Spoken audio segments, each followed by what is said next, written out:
Hello everyone, hope you all fine.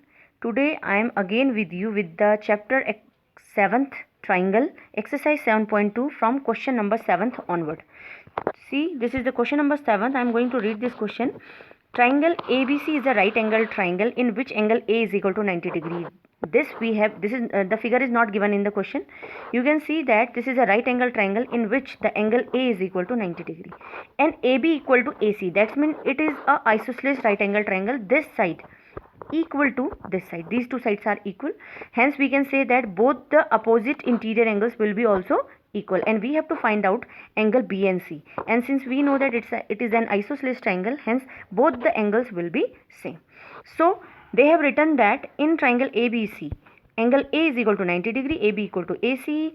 Since the angle opposite to the equal side is an isosceles triangle is equal, hence angle B is equal to angle C. And angle B and C, and we know that though they have not done anything, but you have to do, since these two angles will be equal, so the first angle will be x and this will also x, and you will take the angle sum property like x plus 90 degree is equal to 180 degree. Then you will solve it and you will find out the value of x is equal to 45 degree. Now move to the next question. Next question, though the question is not visible, this is in the question, it is we have to prove that the each angle of equilateral triangle is 60 degree. This we have to prove, but we will not take the property of equilateral triangle, we will take the property of isosceles triangle. So first we will see that in triangle ABC, first we will write that AB equal to AC, because we know that all the sides are equal, but we will take only two first. AB equal to AC, hence you can say that angle B is equal to angle C, which I have written here, you can see. Now similarly again I can write, though it is a equilateral triangle, AB equal to BC, hence angle A is equal to angle C, which I have written in equation number 2. Now this is equation number 1 and this is equation number 2. So from equation 1 and 2, if you will see carefully, so all these angle will be equal because B equal to C and A equal to C. So we can write it that angle A is equal to angle B is equal to angle C. And since we know that the sum of all the angles is equal to 180 degree, or we can assume it x also. So further we will solve it, then we will take by the angle sum property of triangle, we will take that x plus x is equal to 180 degree, hence 3x is equal to 180 degree, then x is equal to 60 degree, 180 upon 3, that means it's 60 degree, hence proved. Now this exercise is finished, we will move to the next exercise. Before going in next exercise, this is the SSS congruency, but I have earlier explained you about the SSS congruency rule. Similarly, this RHS congruency I have explained you in my previous videos. Now move to the exercise.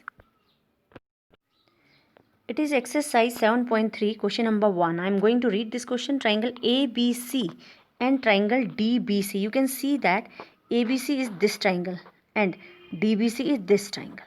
So these two triangles are having the same base BC. You can see it is visible in the question also. These two triangles are made in this BC base. This one triangle and this is the second triangle.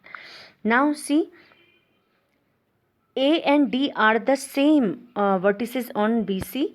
If AD is extended to BC at P, you have extended the AD line up to P. So now you have to prove that these all the parts. First we are moving to the first part. In the first part we have to prove the triangle ABD. ABD, if you will see, ABD is this triangle and ACD is this triangle. So these two triangles we have to make congruent. If you will see these two triangles very sincerely, you will see that this is the same figure, the down one. You can see that in triangle, both the triangles, whatever we have to make congruent. In these two triangles, you can see that AB equal to AC. Why? Because it is an isosceles triangle. Similarly, BD equal to DC. Why? Because this is again it is also an isosceles triangle, and you can see that the middle part AD, it is common. So you can see that there are the three things which all are sides. So we can say that triangle ABD is congruent to triangle ACD by SSS congruency rule. Now move to the second part. In second part we have to prove that triangle ABP, that's mean this is the right hand triangle is congruent to the left hand triangle. So these two triangles we have to make congruent. So again we will see that in these two triangle AB equal to AC, yes, AB equal to AC because it is an isosceles triangle. This one, the first part. The second part, BAP, because you have right now you have proved the in previous part you can see that we have proved the two small triangles congruent, the upper one and this one. So these are the congruent triangles. So we can say that by the CPCT, this angle equal to this angle, these two angles will be equal. So they have written these two angles only, the angle BAP and similarly CAP, these two angles are equal to each other by CPCT, you can see, and AP equal to common, this middle part, this is common. So you can see that SAS, from SAS congruency both the triangles are congruent. The second part also proved. Now move to the next part. AP is the bisector of angle A as well as angle D. Angle AP is the bisector of angle A. We have already proved in this, you can see that, because this is the angle bisector of angle A. Now we have to prove that this is the angle bisector of angle D also. So for that what we will do, just see that. For that what we will do, we will write that since these two triangles are congruent to each other, ABD and ACD, the upper two triangles are congruent to each other. So we can say that AD, this one, this angle this ADB is equal to angle ADC. These two angles will be equal to each other. So if we will subtract these two triangle angles with the 180 degree, there will be no change, and when we will subtract it from 180 degree, you can see that we will get this angle, these two angles, angle BDP and CDP, these two angles will be equal, and this we have to prove only. The third part, in third part we have to prove these two angles are equal, hence we can say that AD bisect AD and AP bisect angle A as well as angle D. Now move to the next part. This is the last part in which we have to prove that AP is the perpendicular bisector of BC. That's mean we have to prove that ABP is equal to PC and angle DPB is equal to DPC.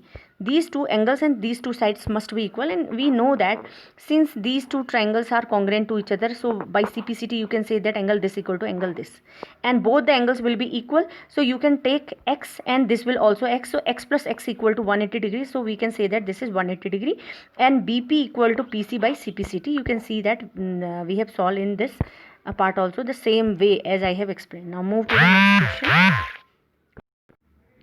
Now this is the next part of next question. Question number 2. AD is the altitude of isosceles triangle. That means this is AD is perpendicular. It's D. AD is the altitude to the isosceles triangle, and AB equal to AC. This equal to this we have given in the question. We have to prove that AD bisect angle BC. AD bisect BC. So AD will bisect BC. That means we have to prove that BD equal to DC. This we have to prove. If we will prove these two triangles congruent, so we can easily say that by CPCT BD equal to DC. So see how we will prove these two triangles congruent. You can see that since ABD and ABC, this triangle and this triangle, both these two triangles, the whole triangle is isosceles. That means we can say that angle B equal to angle C. You can see they have written angle B equal to angle C. Altitude isosceles triangle. It is an isosceles triangle.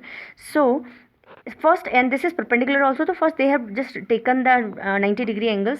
So ADB is equal to ADC. Both are 90 degree. Now AB equal to AC we have given. You can see that AB equal to AC. Why? Because this is an isosceles triangle. And the third thing, they have taken AD equal to common. they have taken AD. Otherwise you can take angle B equal to angle C also, otherwise but they have taken AD is equal to common.